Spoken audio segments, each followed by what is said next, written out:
नमस्कार, मैं डॉक्टर जितेंद्र कुमार आपका जेके बायोलॉजी क्लास में स्वागत करता हूं।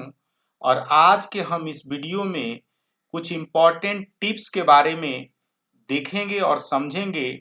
और यह टिप्स आपके लिए काफ़ी महत्वपूर्ण है, खासकर वैसे स्टूडेंट के लिए जो first time CSIR net life science में अपीयर होने का प्लान कर रहे हैं।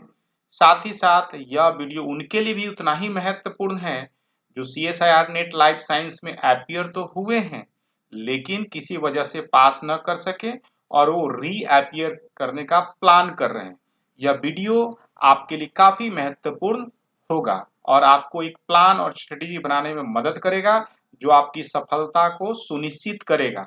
तो आइए हम लोग उस महत्वपूर्ण पहलू को समझते हैं जो हमारी सफलता के लिए आवश्यक है। आइए, तो सबसे पहला टिप्स नंबर 1, क्या बातें समझ में रखना है, याद रखना है। अगर आप CSIR net life science JRF को एज ए कैरियर के रूप में देखते हैं तो सबसे पहले अपना इसका गोल फिक्स करना पड़ेगा कि हमको किसी भी परिस्थिति में CSIR नेट क्वालिफाई करना है। साथ साथ उसके लिए आपको स्ट्रॉन्ग डिजायर होना चाहिए, इच्छा होना चाहिए। गोल फिक्स कर लिए और साथ साथ में आपके साथ क्या ना इच्छा होनी चाहिए कि हाँ, ऐसा नहीं कि किसी व्यक्ति ने हमको बोला तो हम उसको अपना as a goal target fix कर लिया, ऐसा नहीं है। आपके अंदर आत्मा से यह बात आनी चाहिए कि हमको इसको पास करना है। जब ये बात अगर आपके दिमाग में आ गई तो सबसे पहले आप अपने आप को स्मार्ट स्ट्रेटेजी बनाने के लिए प्रिपेयर करें कि हम क्या ऐसा कुछ करें जो लोगों से डिफरेंट हो और हमको सफलता मिल जाए। तो सबसे पहला राइट स्ट्रेटजी बनाने के लिए कुछ महत्वपूर्ण टिप्स है, उसके बारे में हम आगे बात करेंगे। ध्यान से वीडियो को देखिए। अगर आपको वीडियो पसंद आए तो आप लाइक जरूर करिएगा, अगर नहीं पसंद आए तो डिसलाइक भी करने का है, सही चीज को प्रमोट करने का है। आइए हम लोग देखते हैं। सबसे पहला चीज है कि जैसे ही आपके लिए एक महत्वपूर्ण चीज है कि गोल आपका निश्चित है, स्ट्रॉन्ग डिजायर है, तो आपके लिए क्या राइट इन्वायरमेंट भी होना चाहिए।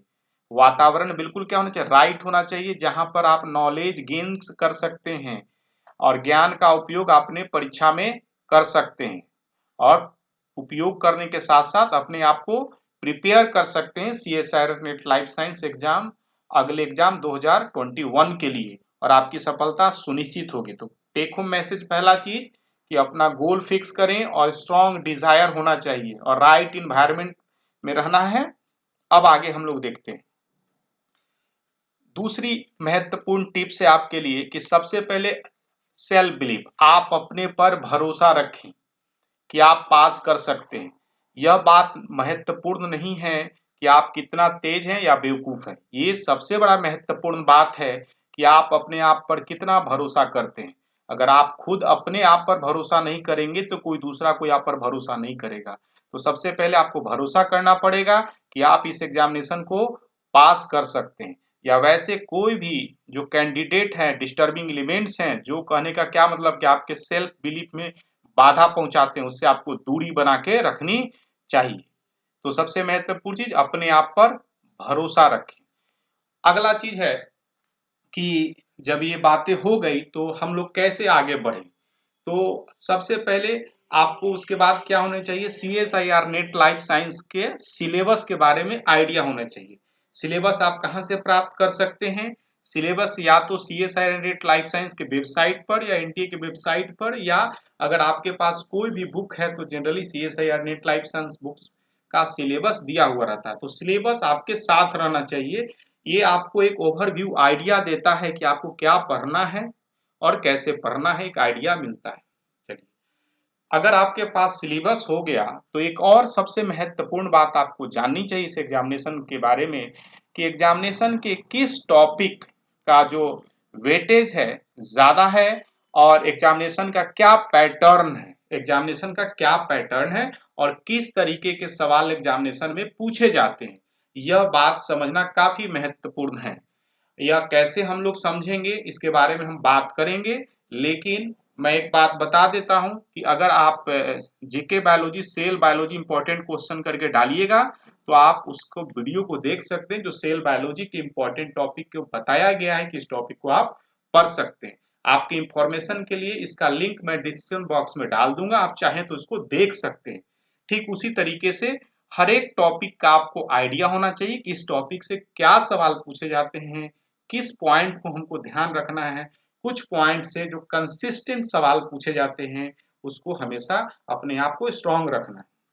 और एक बात है, अगर आपको जो एग्जामिनेशन में करीब 450 मार्क के एग्जामिनेशन में पूछे जाते हैं ऑल टुगेदर, लेकिन आपको क्या करना है कि उस मार्क्स में से जो सब्जेक्ट वाइज की अगर हम बात करें तो कुछ जो इम्पोर्टेंट टॉपिक है उसे कंसिस्टेंट सवाल पूछे जाते हैं। जैसे सेल बायोलॉजी काफी महत्वपूर्ण है और मॉलिक्यूलर बायोलॉजी काफी महत्वपूर्ण टॉपिक माना जाता है। Genetics, ecology and evolution, method biology, ये सब जो टॉपिक है काफी महत्वपूर्ण टॉपिक माना जाता है।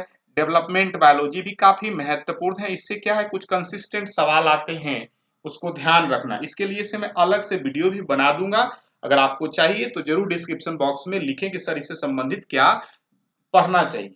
ठीक उसी तरीके से आप देख सकते हैं बायोकेमिस्ट्री से भी कुछ जो सवाल हैं, कुछ टॉपिक है काफी महत्वपूर्ण है, इकोलॉजी इवोल्यूशन के भी और मेथड इन बायोलॉजी के भी। तो आप अपने जो इम्पोर्टेंट टॉपिक के हिसाब से आप उसको तैयारी कर सकते हैं। वेटेज के बाद सबसे पहले आपको चाहिए क्या कि आपके पास प्रॉपर स्टडी मटेरियल हो, सही स्टडी मटेरियल हो। आज के समय में बहुत सारे जो बुक्स हैं, गाइड हैं, बाजार में मिलते हैं। हम कभी नहीं कहेंगे कि आप उसको लेना चाहिए। अगर आप रियली में कुछ पढ़ना चाहते हैं तो आप क्या करिए, रेफरेंस बुक को इस्तेमाल कीजिए। अच्छे रेफरेंस बुक का इस्तेमाल करें। स्टैंडर्ड बुक का लिस्ट होना चाहिए कि किसको हमको कंसल्ट करके पढ़ना चाहिए, जो आपकी सफलता को सुनिश्चित करने में काफी मदद करेगा। और रेफरेंस बुक जनरली क्या होते हैं, रेफरेंस बुक के आधार पर ही जो गाइड ये सब बुक बनते हैं, तो उसमें मिस्टेक होने के भी चांसेस ज्यादा रहते हैं। तो रेफरेंस बुक जो ओरिजिनल बुक है उनको पढ़ना चाहिए, वो बुक आपके लिए काफी अच्छा होगा। इसके बाद मैं आपको जो बताने जा रहा हूँ कि टिप्स नंबर 6 आपके साथ क्या है, कि जब ये बातें आपके साथ हो गई तो आप सोचिए क्या कि prepare study plan. Study plan prepare करना है, नकल दूसरे का नहीं करना है कि वो कैसे कर रहा तो हमको भी वैसे ही करना है। हर एक व्यक्ति का अपना अपना अलग अलग स्टडी प्लान होगा। यह व्यक्ति पर डिपेंड करेगा कि उसकी आवश्यकताएं क्या हैं। अलग व्यक्ति के लिए अलग स्टडी प्लान। ऐसा नहीं कि एक व्यक्ति कोचिंग कर रहा तो हम भी कोचिंग करें, ऐसा जरूरी नहीं है। अगर कोई एक सेल्फ स्टडी कर रहा है तो हमको भी सेल्फ स्टडी करना चाहिए, नहीं। आप अपने रिक्वायरमेंट के हिसाब से अपना स्टडी प्लान तैयार कर सकते हैं। या तो आप कोई कोचिंग ज्वाइन कर सकते हैं या कोई सेल्फ स्टडी भी कर सकता है। अगर आप कोचिंग ज्वाइन करना चाहते हैं तो कैसे कोचिंग ज्वाइन करें, इसके लिए मैं अलग से एक वीडियो बना दूंगा। लेकिन ब्रीफ लॉन्ग स्टोरी शॉर्ट में इतना हूं कहूंगा कि कोचिंग ज्वाइन करने के पहले 2-3 बातों का ध्यान रखना चाहिए। पहला, क्या हम जहां पढ़ने जा रहे हैं वो पढ़ाने में कंफर्टेबल है। दूसरा चीज, क्या हम उसकी भाषा को समझ पा रहे हैं, और क्या हमको पढ़ने के साथ मेरा कॉन्फिडेंस बिल्डअप हो रहा है। ये बातें काफी महत्वपूर्ण है। छोटे ग्रुप में पढ़ने से एक और फायदा होता है कि आप ज्यादा से ज्यादा इंटरेक्शन करते हैं और आपका कंफ्यूजन जो है ज्यादा दूर और जल्दी दूर होता है, और आप हेजिटेट भी नहीं करते। तो इसके लिए मैं अलग से वीडियो बना दूंगा, तो आप देख सकते हैं कि आप किस कैटेगरी में, या तो सेल्फ स्टडी करना चाहते हैं या कोई कोचिंग ज्वाइन करना चाहते हैं। अगर आप पटना में हैं तो CSR net life science club को भी ज्वाइन कर सकते हैं, जहां CSR नेट लाइफ साइंस की कोचिंग कराई जाती है। बट एनीवे, आप अपनी आवश्यकता और सुविधा के अनुसार कहीं भी ज्वाइन कर सकते हैं या सेल्फ स्टडी कर सकते हैं। आइए हम लोग एक और बात जो सबसे महत्वपूर्ण जो है, 7th नंबर टिप्स, कि किसी भी परिस्थिति में या तो आप सेल्फ स्टडी करते हैं या कोचिंग करते हैं, दोनों का टेक होम मैसेज एक ही है कि आपका जो बेसिक कॉन्सेप्ट है वो क्लीन हो जाना चाहिए। अगर आपका बेसिक कॉन्सेप्ट क्लीन नहीं है तो आपको बाधक होगा। क्या बाधक होगा, अगर आप कहीं कोचिंग भी पढ़ते हैं या कोई आपके पास स्टडी मटेरियल भी है, तो क्या है, उसका अगर बेसिक आपका ठीक नहीं है तो आपके किसी काम का वो नहीं होगा, ज्यादा स्ट्रेंथ नहीं कर पाएगा आपके चीजों को। तो पहला जो चीज है बेसिक ठीक करना। तो बेसिक ठीक करने के लिए क्यों कह रहे हैं हम, इसका एक ही कारण है कि जो एग्जामिनेशन में जो फोकस रहता है वो बेसिक कॉन्सेप्ट ऑफ बायोलॉजी पर रहता है, कि बेसिक कॉन्सेप्ट और जिसका इस्तेमाल, जब बेसिक कॉन्सेप्ट अगर आपका ठीक रहेगा तो उससे होगा क्या कि आप एप्लीकेशन बेस्ड सवाल को आसानी से बना सकते हैं। और पार्ट सी सेक्शन सी में ऑलमोस्ट 25 इंपॉर्टेंट सवाल जो रहते हैं एप्लीकेशन बेस्ड ही सवाल रहते हैं, उससे बनाना पड़ता है। तो एप्लीकेशन बेस्ड सवाल बनाने के लिए अपना बेसिक कॉन्सेप्ट ठीक करना जरूरी है। एनीवे, अब हम लोग आगे देखते हैं, जब भी अगर आप पढ़ रहे हैं तो पढ़ते के समय क्या करें, अपना नोट्स प्रिपेयर करें, दूसरे के नोट्स पर डिपेंड ना करें। हर एक व्यक्ति का अपना अलग नोट्स हो सकता है और नोट्स में उन बातों को जरूर लिखें जिन बातों को आप समझते हैं कि यह काफी महत्वपूर्ण है या किस तरीके से आपको पता चलता है कि यह महत्वपूर्ण है, तो उसको क्या करिए, नोट्स में एडिशन करते रहिए। नोट्स में मार्क करके रखिए कि ये बात मैं अक्सर भूलता हूं, तो उसको क्या करें, रिवीजन के लिए बार बार रिवीजन करें। और ये नोट्स जो बना रहे हैं लास्ट मोमेंट में आपके लिए काफी फायदेमंद होगा। क्यों? क्योंकि आप उसको आसानी से रिवाइज कर सकते हैं। हर एक व्यक्ति भूलता है, कोई व्यक्ति कहता है कि हम नहीं भूलते हैं तो गलत बोल रहा है। हर एक व्यक्ति भूलता है, तो इसके एक ही उपाय है कि आप नोट्स बनाएं, बार बार उसको पढ़ें, तो उससे क्या होगा कि आप थोड़ा कम भूलेंगे और आपका काम समय पर वो जो ज्ञान है काम आएगा। अगर आप सेल्फ स्टडी कर रहे हैं तो एक और महत्वपूर्ण आपके लिए सूचना है या मतलब टिप्स है कि आप कभी कभी ग्रुप स्टडी भी करें, ओकेजनल ग्रुप स्टडी भी करें, डिस्कशन भी करें। ऐसा क्यों कह रहे हैं कि ऐसा करना चाहिए? ताकि आपके स्ट्रेंथ को पता चले, आपके वीकनेस को पता चले, आपका कौन सा पॉइंट, आपका कौन सा टॉपिक जो स्ट्रेंथ है मतलब मजबूत है और वीक है। जो टॉपिक वीक है आप उसको क्या कर सकते हैं, समय रहते अपने उसमें क्या कर सकते, सुधार ला सकते हैं, इंप्रूवमेंट कर सकते हैं और ये कहीं ना कहीं आपको लॉन्ग टर्म में पे करेगा। अगर आप अपने वीकनेस को दूर नहीं करते हैं तो क्या होगा, अल्टीमेटली कहीं ना कहीं आपको क्या करेगा, वो क्षति पहुंचा सकता है और आपको अच्छे मार्क्स नहीं आ सकते हैं। आइए हम लोग कुछ और महत्वपूर्ण पॉइंट को, टिप्स को समझते हैं। आपको करना क्या है कि प्रीवियस ईयर्स का ईयर को क्वेश्चन पेपर को क्या करना, सॉल्व करना है और मॉडल पेपर को भी सॉल्व करना है। तो ये मॉडल पेपर को सॉल्व करने से, प्रैक्टिस करने से आपको एक आइडिया हो जाएगा, जैसा कि पहले बताया कि किस तरह के सवाल एग्जामिनेशन में पूछे जाते हैं। CSIR net life science club से के तरफ से 3 वॉल्यूम में बुक मौजूद है, जो डिफरेंट टॉपिक के जो प्रीवियस पास्ट में जो सवाल पूछे गए हैं उसको सिग्रीगेट करके अलग अलग वॉल्यूम में प्रकाशित किया गया है। अगर आपको चाहिए सॉफ्ट कॉपी या हार्ड कॉपी तो आप यहाँ कंसल्ट कर सकते हैं और इस गिवन नंबर पर आप क्या कर सकते हैं, फोन कर सकते हैं या ईमेल आईडी दिया हुआ लास्ट में, आप उस ईमेल आईडी पर क्या कर सकते हैं, कंसल्ट कर सकते हैं। ये बुक की विशेषता क्या है कि हर एक ईयर के जो सवाल आए हैं टॉपिक वाइज अलग किया हुआ, तो उससे क्या होगा कि आप हर एक टॉपिक को इंडिविजुअली देख सकते हैं कि अगर किसी टॉपिक को आप पढ़ रहे हैं तो आपको पता चलेगा कि यह टॉपिक हमारे लिए महत्वपूर्ण था, तो हमारी तैयारी इस स्तर पर कितनी है। अगर आप अच्छी तरीके से 70-80% अगर सवाल बना पाते हैं, इसका मतलब है कि आपको वो टॉपिक ठीक है। एनीवे, हम लोग आगे देखते हैं, अगले टिप्स को देखते हैं। सारे स्टूडेंट जनरली जो सेक्शन ए पर ध्यान नहीं देते, मैं ऐसा कभी नहीं कहूंगा कि सेक्शन ए पर आप ध्यान न दें। आप शुरू से ही उसका प्रैक्टिस करें, जनरल एप्टीट्यूड सेक्शन का प्रैक्टिस करें। ये 30 मार्क्स का सवाल आता है, टोटल जो क्वेश्चन आता है 20 सवाल आता है, 20 सवाल आते हैं, उसमें आपको 15 अटेम्प्ट करने, 2 नंबर के मार्क्स के होते हैं और टोटल जाके 30 नंबर का होता है। और मैं कहता हूं कि जो उसके लिए उपाय क्या है, सिंपल उपाय है कि आप क्या करें, जो कि प्रीवियस ईयर के जो क्वेश्चन हैं जो उसका प्रैक्टिस करें, तो उससे आपको फायदा मिलेगा और कंसिस्टेंट इससे सवाल पूछे जाते हैं।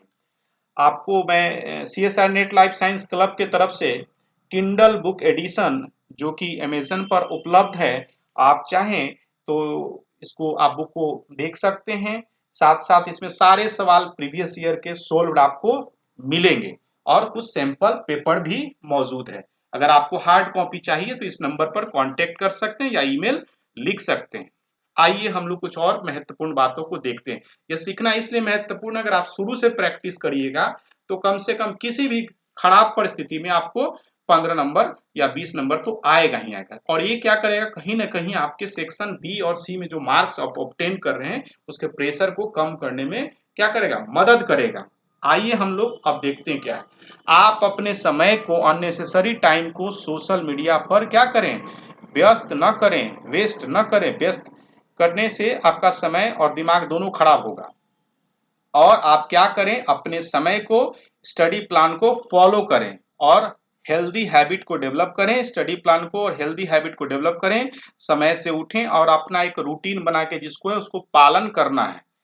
ऐसा नहीं करने का क्या मतलब कि कितना ज्यादा पढ़ना चालू कर देना है कि अपना हेल्थ खराब कर लेना है, ऐसा काम नहीं करना है। एक कंसिस्टेंट रूटीन बना के धीरे धीरे पालन करना है और चीजें धीरे धीरे इंप्रूव करती है और कुछ दिन के बाद देखेंगे कि रियली आप में काफी ज्यादा इंप्रूवमेंट आ गया है और आपकी सफलता सुनिश्चित होगी। और किसी भी परिस्थिति में कभी भी स्ट्रेस आउट नहीं लेना है, कभी भी स्ट्रेस आउट नहीं लेना है। मैं ऐसा क्यों कहता हूं कि स्ट्रेस आउट नहीं लेना है, इसका एक सिंपल कारण है। अगर स्ट्रेस आउट लेने से कोई फायदा है तो दिन भर स्ट्रेस आउट लीजिए। आप जानते हैं कि स्ट्रेस आउट लेने से कोई फायदा नहीं है, तो कभी भी स्ट्रेस आउट नहीं करना है कि किसी चीज के लिए पूरा स्ट्रेस ले लिया, तो स्ट्रेस लेने की कोई जरूरत नहीं है। जितना भी प्लान कर सकते हैं धीरे धीरे फॉलो करिए और अल्टीमेटली क्या होगी, आपकी सफलता सुनिश्चित होगी। अगर इस 12 टिप्स को आप फॉलो करते हैं तो मैं आपको बताता हूं कि आप निश्चित CSR नेट लाइफ साइंस में क्लब में ज्वाइन भी कर सकते हैं और सफलता भी सुनिश्चित हो सकती है। और लास्टली मैं thank you for watching the video. इतना सुनने के बाद एक लाइक तो बनता है और आप चैनल को लाइक करें, शेयर करें, सब्सक्राइब करें। और फ्यूचर में अगर आप ज्वाइन करने का प्लान कर रहे हैं CSR net life science club, तो इस क्या है, इस पर फोन करके कंसल्ट कर सकते हैं। यह क्लब पटना बिहार में उपलब्ध है, उपलब्ध नहीं, मौजूद है। और thank you for watching the video. See you soon.